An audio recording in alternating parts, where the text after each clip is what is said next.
Welcome back to episode 9 of The Young Startup. Today, we get the opportunity to interview a friend of ours, Ranier, someone that has built and exited out of Amazon businesses. And today, we break down exactly every single step of the process in regards to going ahead and exiting out of the business, but also how much Amazon has evolved over the past 5-6 years of selling on Amazon. Super excited for you guys all to listen in on this. Stay tuned.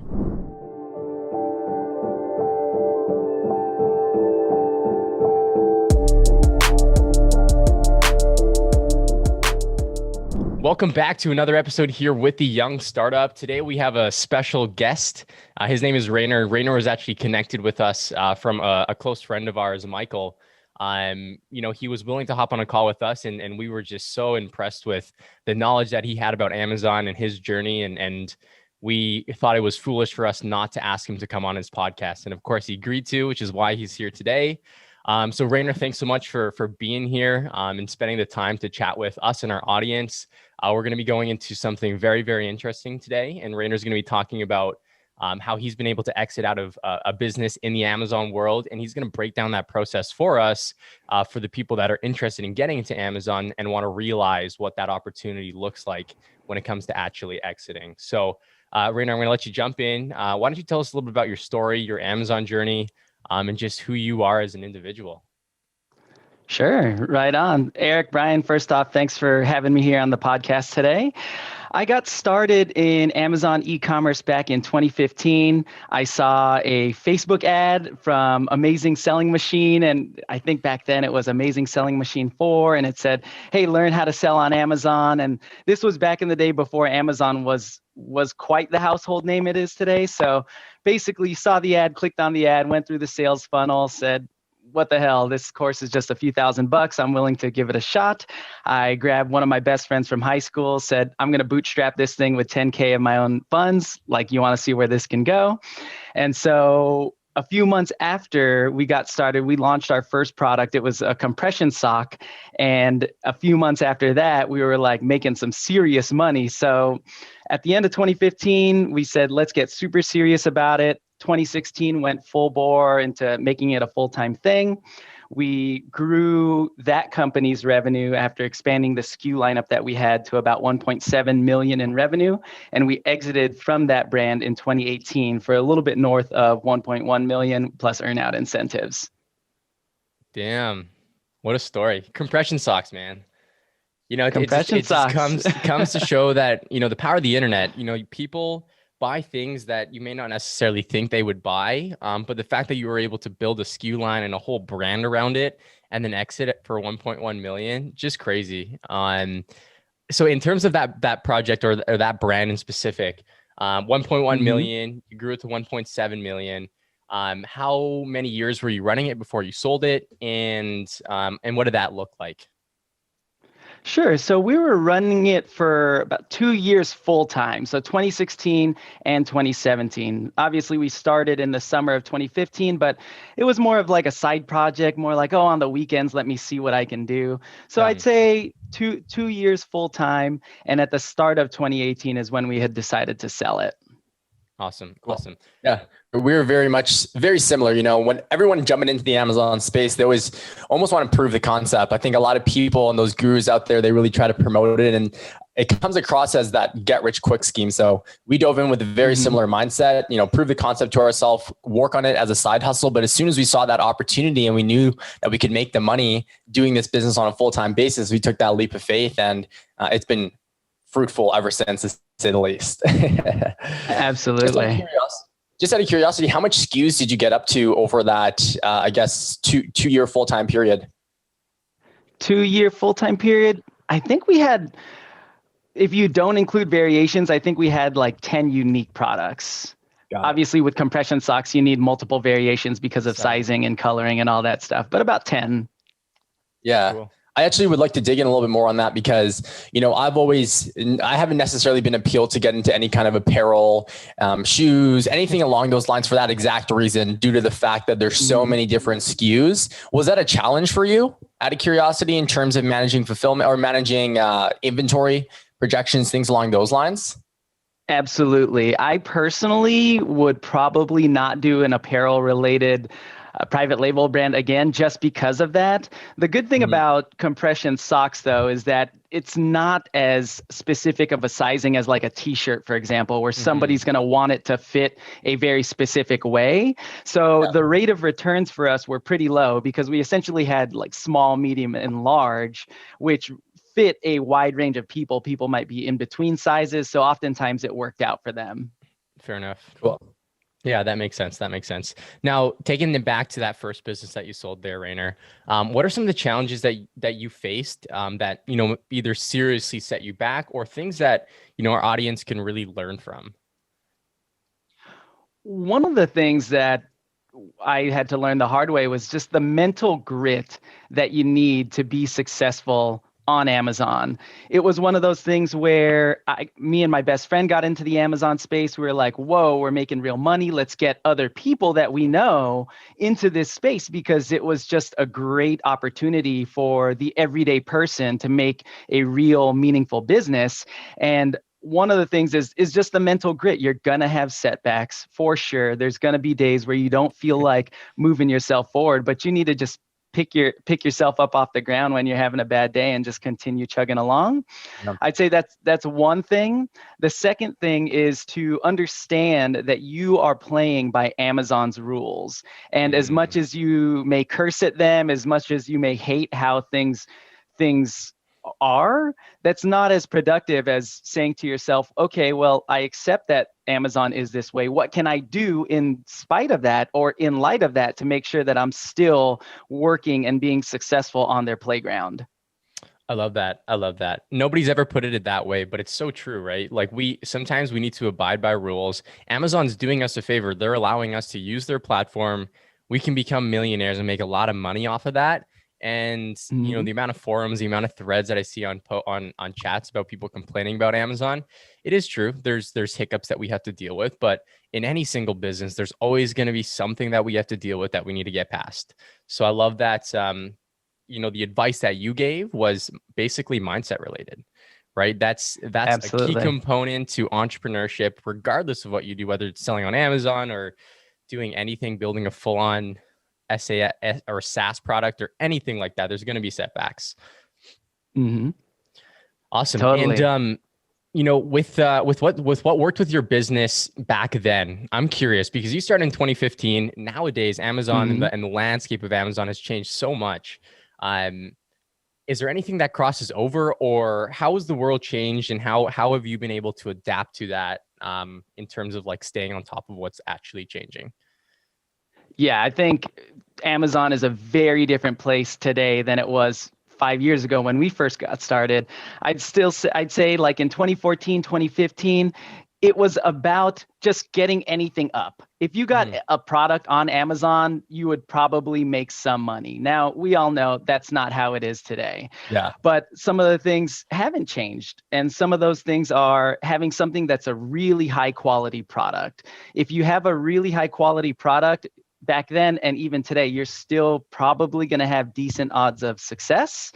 But even with that, I think with where we're at today, even though it's very different than 2015, if you're doing the right things, you're focusing on the right areas of your business, then you can absolutely still be just as successful today as people were back then. Yeah. Cool.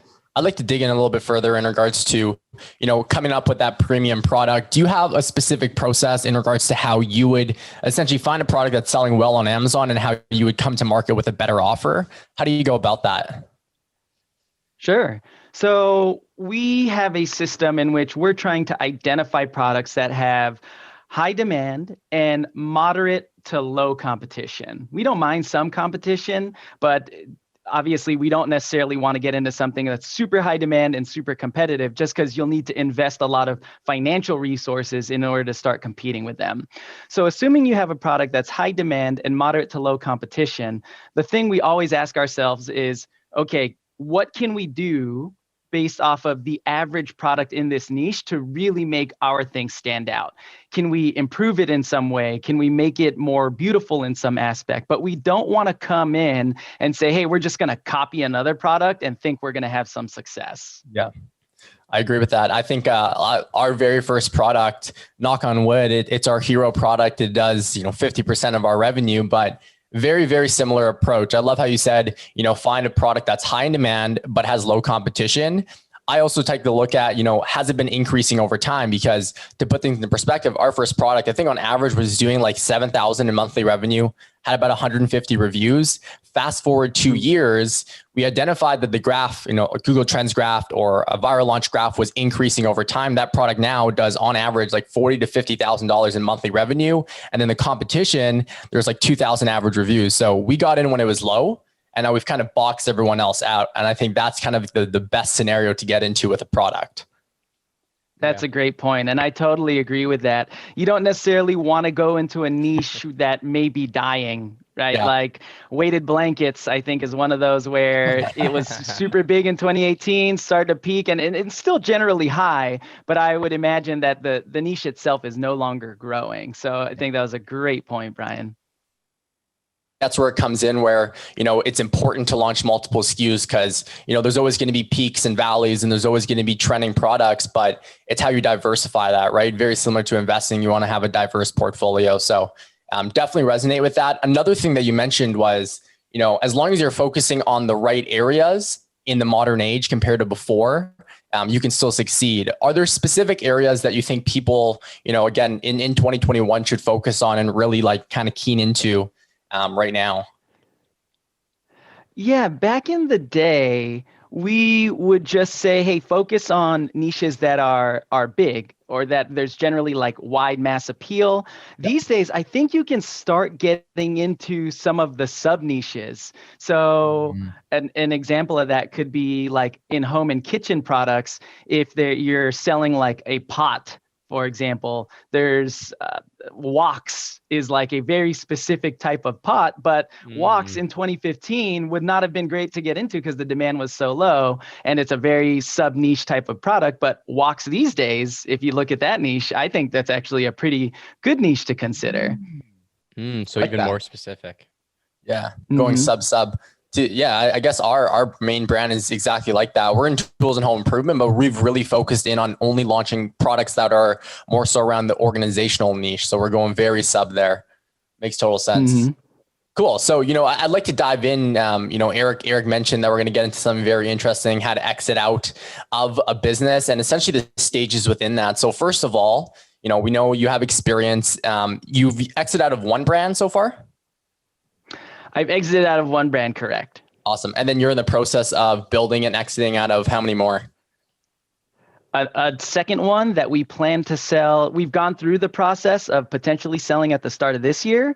We decided that the business is still growing at a rate that we like, and we're still very enthusiastic about it. So we're going to continue growing it. But our intention is to sell that second brand at the start of next year, and then some of the other brands that we have in the pipeline within the year following that. So idea is to sell like one or two brands every year.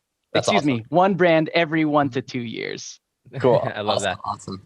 Cool. Now, one thing I want to jump in there, Brian, is Amazon is very much so, and I say this to all my students as well, but Amazon is very much so. It's a process that's very easy to repeat.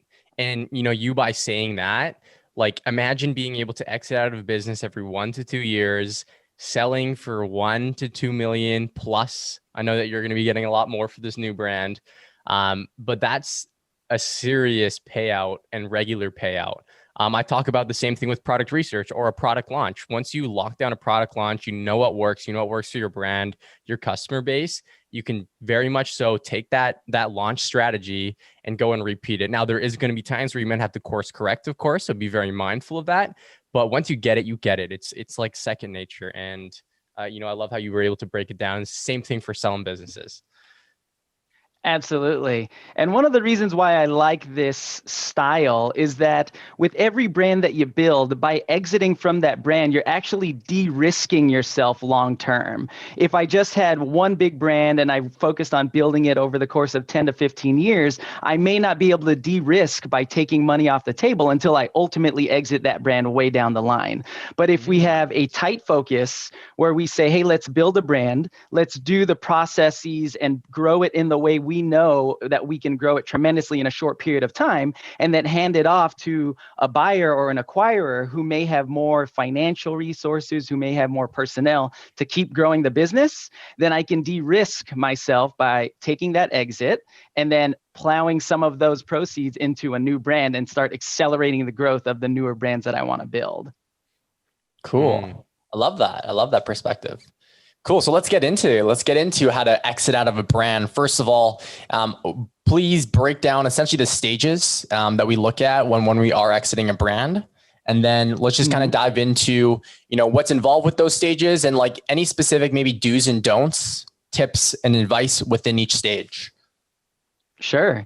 So one of the big changes to the industry these days from 2015 is actually acquisition and exits. If you wanted to sell your brand back when we sold our first one in 2018, you either used a platform or a marketplace like Empire Flippers or something like that, or you try to do it yourself, which was very challenging, or you went with a broker. And all of these have their pros and cons. We ultimately chose to go with a broker because we had felt that the broker had a network of contacts that would enable us to maximize the value of our asset. On the flip side of that, a broker will take anywhere from 10 to 15% off your purchase price. So it's not an insignificant amount of money. So for 2018, it was totally worth it. Now, these days, I'm sure you guys have heard of the rise of these Amazon aggregators, companies like Thrasio, Heyday, Elevate Brands, who have basically raised venture-style money, tens of millions, if not hundreds of millions of dollars, to buy FBA businesses like ours and to scale them and to take them to the next level. And so for me, when we talk about exiting a brand, I'd like to focus on that context of working directly with these Amazon aggregators, sidestepping the brokers and the marketplaces, because I personally think that's where you have the greatest opportunity to get the most bang for your buck and to minimize the amount of commission fees or brokerage fees that you would have to pay by going through a marketplace or going through a broker. Yeah, I love that point. And I think, ever since talking to you the first time, we were actually chatting with brokers before. And I think you changed our mindset there. And, after speaking to a couple of companies that acquire businesses and focus on actually acquiring and continuing to build, is they also have the team, right? So, we spent so much time building this little baby of ours, especially if it's your first business. Handing it over to the wrong buyer is almost like a punch in the face. You know what I mean? Because that could be your business could potentially plummet from there. But if you're handing it over to a very qualified team, it's in good hands, and you're only going to see more growth, and you're probably going to be very, very much attached to watching that growth with a different owner, essentially. Yeah, and to further your point, Brian, this is one of the reasons why I personally think selling to an Amazon aggregator is going to be better than selling to a private party, because let's say you're just selling it to another person who's never run an FBA business before, and there's an earn-out incentive attached to your purchase. That person is... who knows if they're going to grow your business, right? How are they going to be able to grow your business better than you did if they're just learning the ropes? Exactly. But when you sell to an Amazon aggregator, to your point, they have the personnel, they have the resources, financial, and they have maybe strategies that you didn't do or didn't execute. So you have pretty good faith that, hey, if part of my earnout is requires the business to grow, at least I have good amount of faith that they'll be capable of doing that and hitting those milestones needed for me to realize that extra profit that I would get in my pocket after end of year one and end of year two. Yeah, that's another great point. The ongoing income. We always talk about, building Amazon business to get passive income. So, you sell your business for a massive return. You still have, if you take the right route and you exit with the right company, I guess, or business owner, you still get commissions pretty much for 2 years, up to 3 years in some businesses as well, which is phenomenal. It's just like an ongoing stream of money. It's insane. Totally. And while different term sheets will have obviously different components and different terms, what you're seeing these days that's very common when incentives are aligned, meaning that your incentive as a seller is aligned with the party who's buying your business, is when you include an earnout agreement. Because when you include an earnout agreement, you as the seller of that business are basically saying, I have faith that this is a great business and that it will continue to grow. So that's just something to keep in mind, is when you are aligned with getting earnout incentives as part of your purchase agreement, that ensures to the buyer, it gives them reassurance that, hey, I'm buying a good business, because the sellers also have faith. They're putting their money where their mouth is, and we're going to grow this thing over the long haul. Yeah, absolutely. I had a question about that, actually, Rainer. We Sure. talked to a couple companies. Thrasio was one, and then we spoke with another. Now, Thrasio, we didn't get into the actual details of what that earnout incentive looked like. But are you seeing more so, is it based off of profit? And the reason I asked that is because the other company we spoke with, they actually did an earnout incentive based off of revenue growth. So where I see that being beneficial is that, you may obviously you probably will get a lower percentage, but what I can imagine, and I don't know if this is, of course, the case because I haven't sold a business quite yet. But I can imagine that, a business like Thrasio, for example, an aggregator, let's say they purchase the business, they put a lot into the business, and, they're making profits, but they're also doing a lot of reinvestment. So balance sheet, your EBITDA at the end of the year is, let's say it's $0. Do you get any money? Yeah, it all depends. And so from the term sheets, we went through the process of getting business valuations for our current brand at the start of this year. We spoke with 9 aggregators. We reached out to 10 aggregators, spoke with 9, offered those our financial package to those 9, received LOIs or term sheets from 5 of them, and all of them in the earnout agreement, they all had a component that was based off of the seller's discretionary earnings or our net profit from the asset. So we did not receive any offers that were based off of revenue growth. Got it. Okay, cool. That's good to know. Cool. So again, let's kind of dive into each step here. So we can even put into perspective. I know you went through the kind of the process with your brand current state earlier this year. So what would be that first step? I heard, financial package. Is that one of the first things that you're looking to prepare? Yeah. So if we take a holistic view and take a step back and just see what this entire process of selling your FBA business is like, I like to break it down into 5 steps. First is preparation. Second is outreach. Third is negotiation. Fourth is due diligence.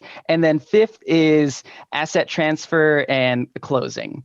So let's break each one of those down step by step. First is preparation, making sure that you have all of your books in order, all of your numbers in order, your P&Ls, all of the stuff that these aggregators are going to be looking for. You want to make sure you have that up front and ready to go before you reach out to them, because that's going to show when you actually do reach out to them that you're ready to rock. Like, we are fully prepared to engage in conversations.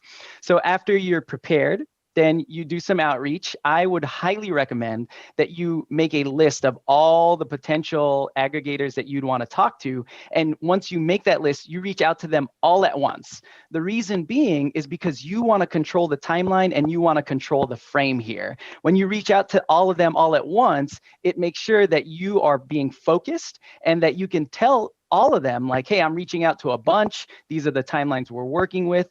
Are you interested in this, engaging in this dialogue? So for those that are, you take it to the next step, and it's negotiations. You send them your financial package. There may be some back and forth in which they ask you some questions, but at the end of that, assuming your financial package is in good standing order, you can expect to receive an offer within 1 to 2 weeks. So once you get that offer, you're then going to go through a process of negotiation. If you have one offer, that's okay. If you have 2 offers, that's good. If you have 3 or more offers, that's great, because then it makes negotiation really easy. You can then pit the offers against one another until the players all reveal their best offer, and then you choose that one. Once you settle on one, you'd go through due diligence, where they would basically do a scrub of all your financial information, your tax returns. That's really when they get into the nitty-gritty of things.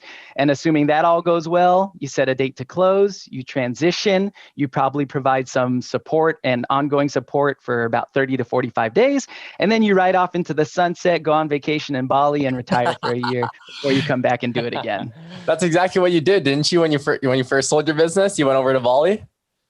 Yeah, when we first sold our first business, the month after I proposed to my now wife, and then a year after that, we got married in Bali, surrounded by 150 of our family and friends. So it was really life-changing for me, not just the sale itself, but what it enabled me to do beyond that. Yeah, absolutely, absolutely. What does that, that entire process that you just broke us down, what is the quickest turnaround time that you can expect from, preparing, or maybe not preparing, but as soon as you start like courting and reaching out to people until like the actual closing date? What does that timeline typically look like in the fastest sense? Again, obviously there'll be some external factors that come into the equation, but if everything works out extremely smooth, what would that look like? Mm-hmm. So let's say you were prepared, you had all your information prepared on day one. And to give you an example of how prepared we like to be, it took me 30 minutes to put our financial package together because we are updating it regularly on a month-to-month basis, having our distributed team members in the Philippines, always ensuring that, hey, anytime we needed to sell, we'd be ready to go. So that's the 30 minutes that it took me to put that financial package together. But once you have all of that in order, from outreach to receiving term sheets to negotiation to due diligence and then close, that can be as short as 30 days. Wow.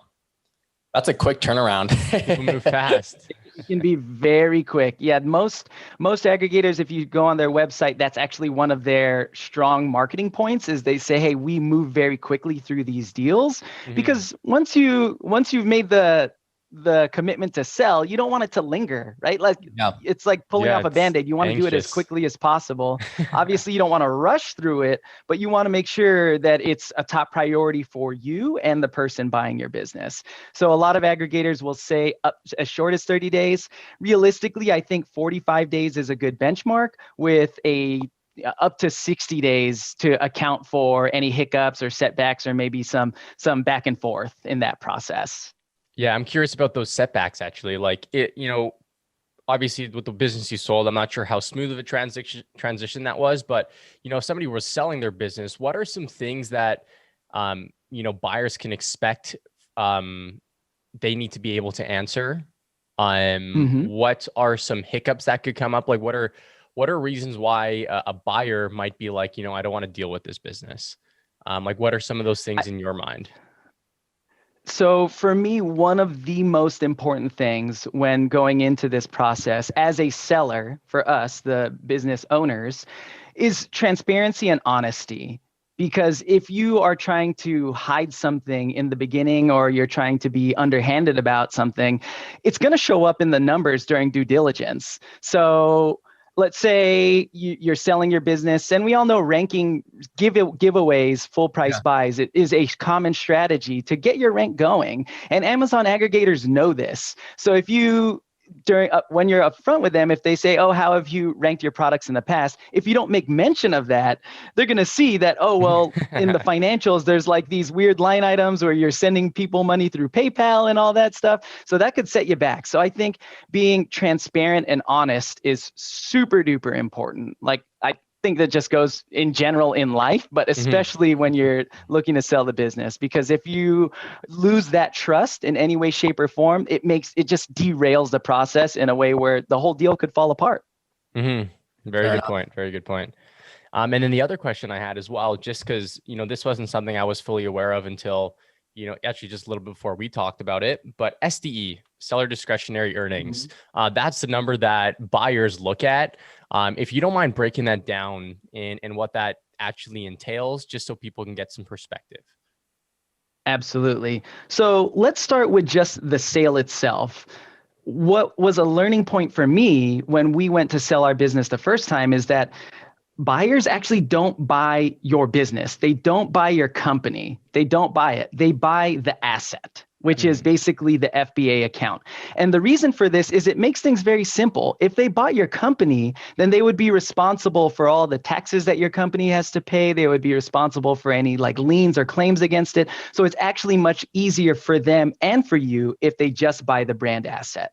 So with that in mind, the way they value your business is something called seller's discretionary earnings. And what that is, it's essentially the net profit of your brand of your brand asset. So what that means is you basically take the cost of operating that asset, your FBA business, and then you add back things into it. You start with the profit and loss of your business, and then you add back things that the new buyer would not incur if they took it on. So let's say you guys go out to dinner. Well, the new buyer doesn't need to go out to dinner to run your business. So you're going to add that back in. Well, let's say you have a draw where you're paying yourselves money to compensate for running the business. Well, the new buyer isn't going to have to pay you guys to continue running the business. So you can add that back in. So another way to think about it is, what are the essential costs to continue to run this business when a buyer takes it over? Anything that is not an essential cost does not go into factoring your seller's discretionary earnings.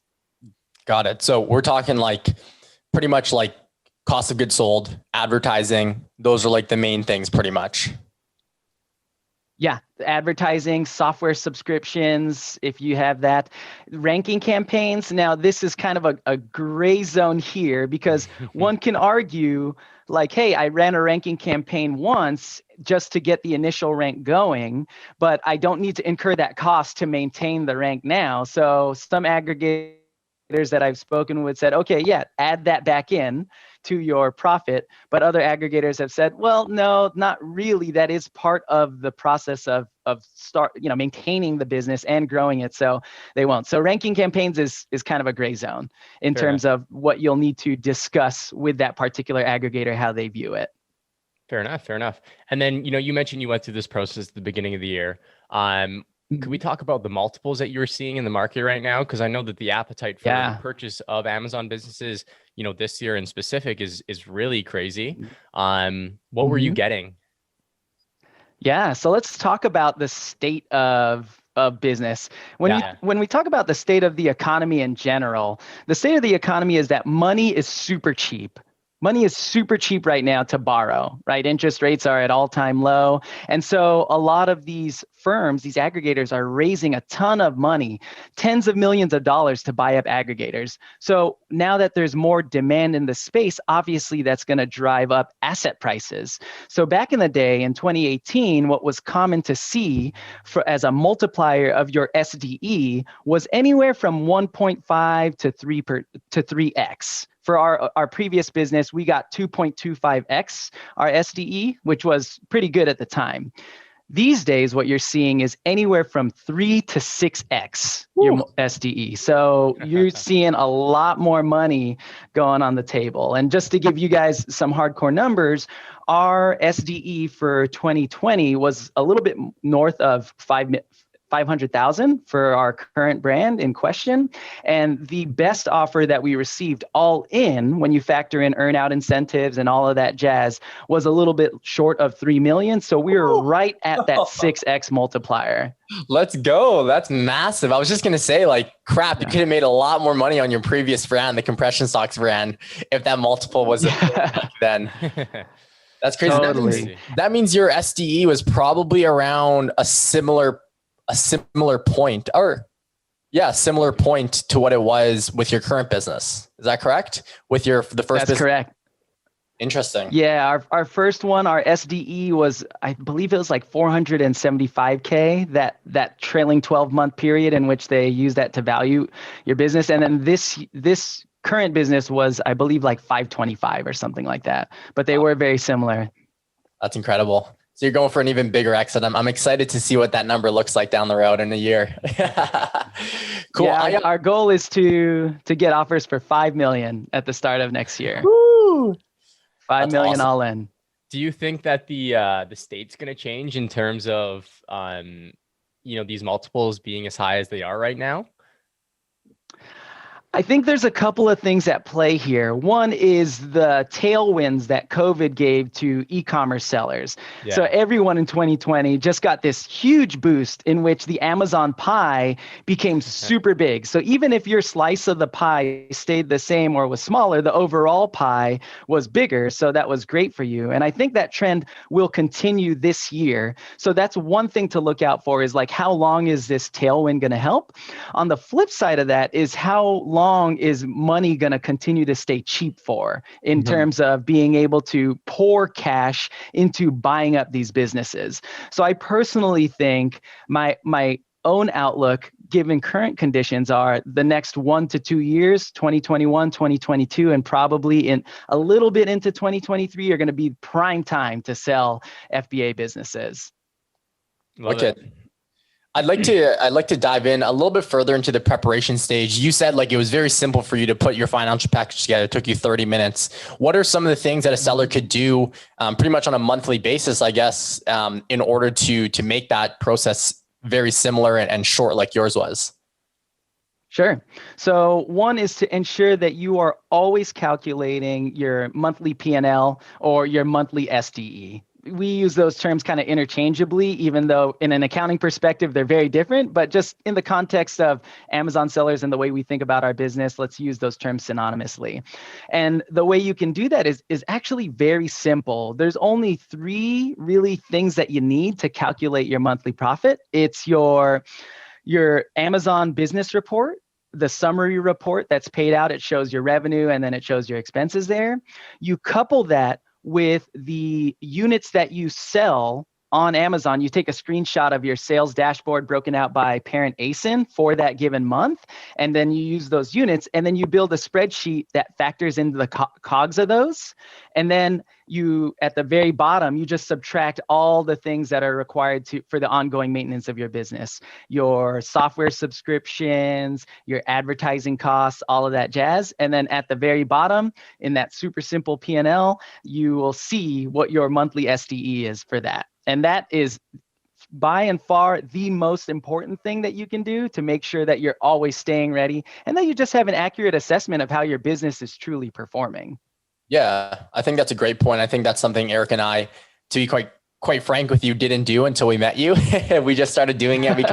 We went back and saw, but I think it was great. It kind of put into realization that, having this number on a monthly basis also allows you to hit the goals that you set at the beginning of the year, right? Because it puts into perspective what you're currently doing and what you need to achieve. And if you need to, have any kind of advanced strategies or anything to implement to increase that SD at the end of the day. Totally. And it gives you a much better perspective about how your asset is performing than your accountant will, because your accountant is going to tell you, oh, this is your balance sheet, this is your P&L, but that's factoring in all the things you're putting into your business for the sake of tax deductions, right? I'm going to put all my meals on my company card. Every time I go out, I'm going to charge gas to this. You're trying to basically, from a tax perspective, put as much possible into the business. So it doesn't give you quite an accurate portrayal of how your business is actually doing. Yeah, absolutely. Totally. That's one thing we did, because we just got our 2020 P&L. And we do that exact same thing. Like we're writing off expenses, but when we did our exercise, we worked with our VA to be able to put together our P&L, and we saw what our SDE was, and then we saw what, the business made, and it was just very different. Right. But, put things into realization, and we realized like, wow, we're looking at things completely different. So we went into a whole different mindset with it. And how did that P&L work out for you guys? The one that I sent you. Yeah, it worked out really, really well. The template. Our VA was actually, I guess she had done it. So she worked with a brand that was actually acquired by Thrasio before we acquired her to work with us. So she was very familiar with the process. She was able to do it in for all of 2020, it took her like a couple hours basically. So nothing crazy. Dope. It's very easy to implement. And she's doing it on a monthly basis for us now. And we're making, cool. We're going to be doing a monthly recap meeting to talk about goals and what we can do to increase things. But we've had a stellar start to the year, to say the least. Yeah. Right on. That's great to hear.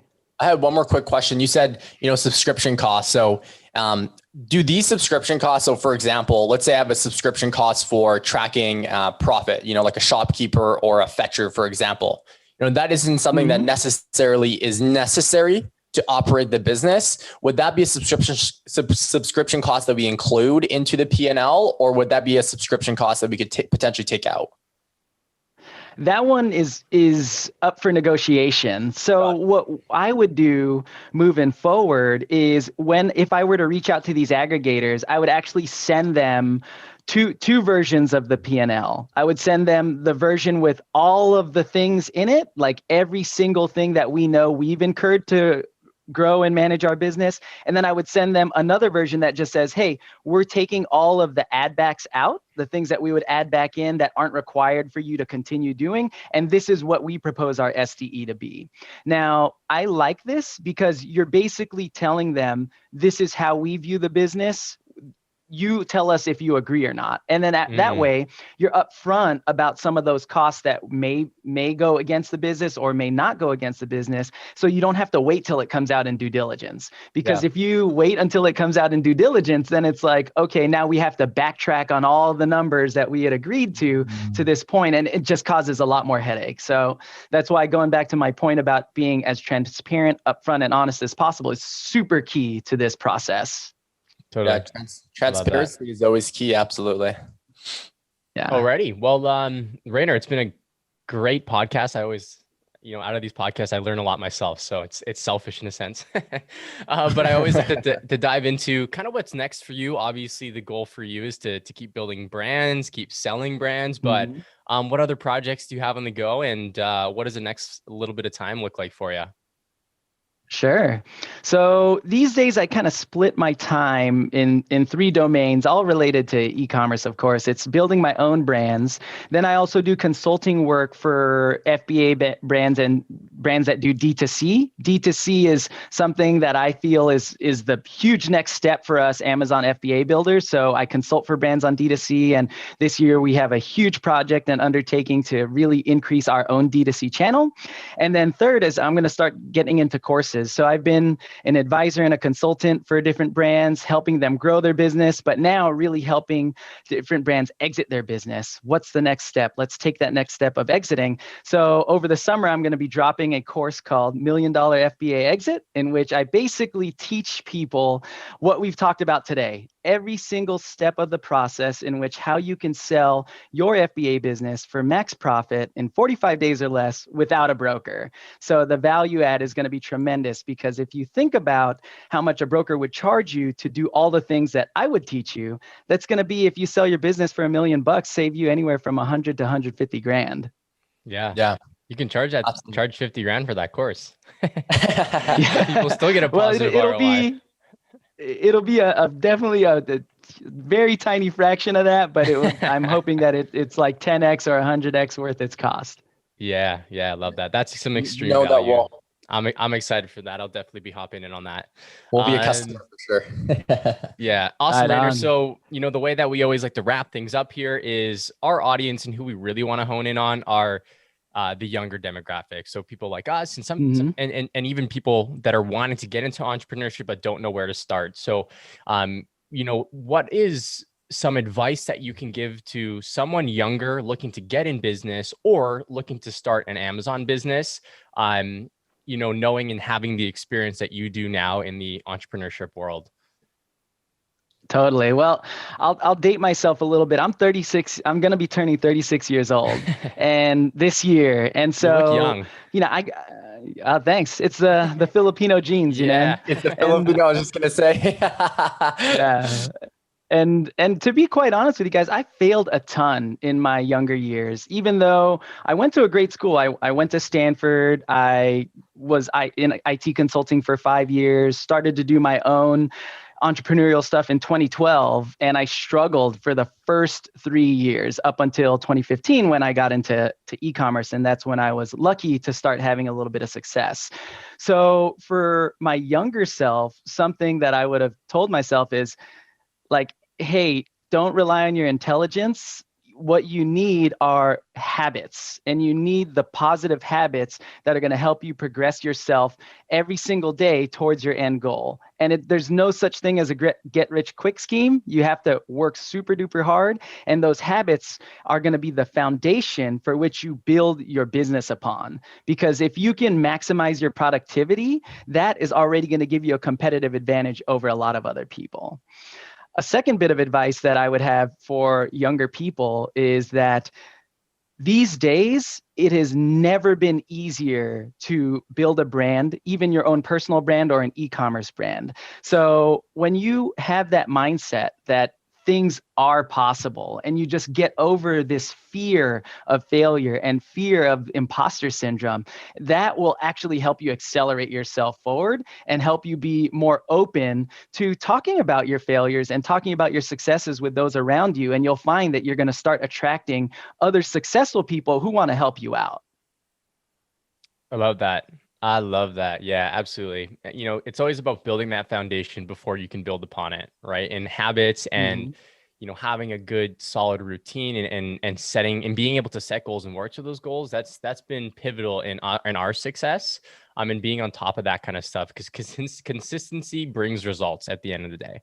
And if you can keep consistent, it's funny because, when we drop off, let's say, for example, I start becoming inconsistent, you can literally feel the impact almost immediately. So it's a very easy like snap. You're like, I fell off, I'm getting back on track. And then, we're steady and we're rolling again. But yeah, some crazy good advice for the younger people. And I love that. Now I got one more that just came to mind, if you guys want to hear it. Yeah, dude, I read this quote that was so true of myself when I was younger. And it was a quote that went something like, we spend so much time working to get stuff to try and impress people that we truly don't care about.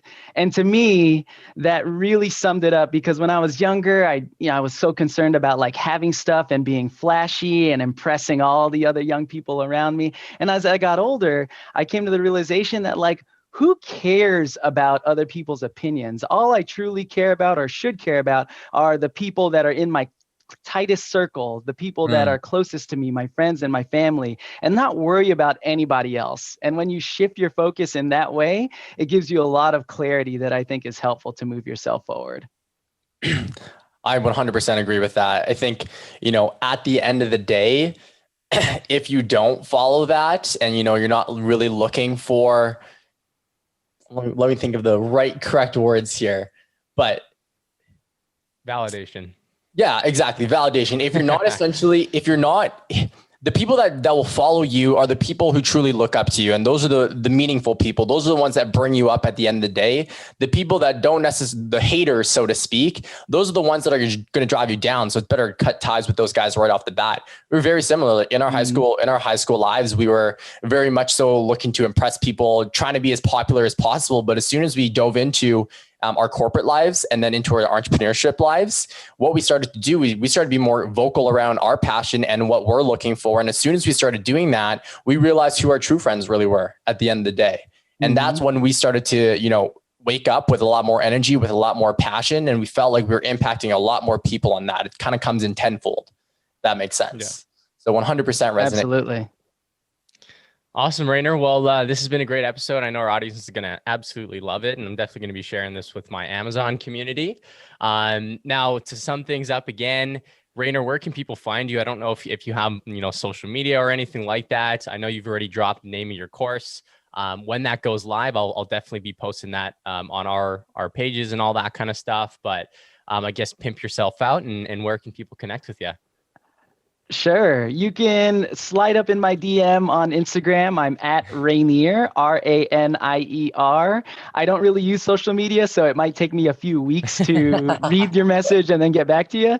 You can also email me at my personal email. It's my last name, Gadduang, Gadduang @gmail.com.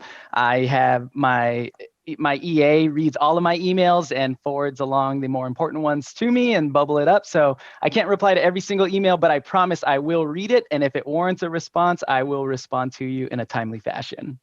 Amazing. Alrighty. Well, thanks so much. And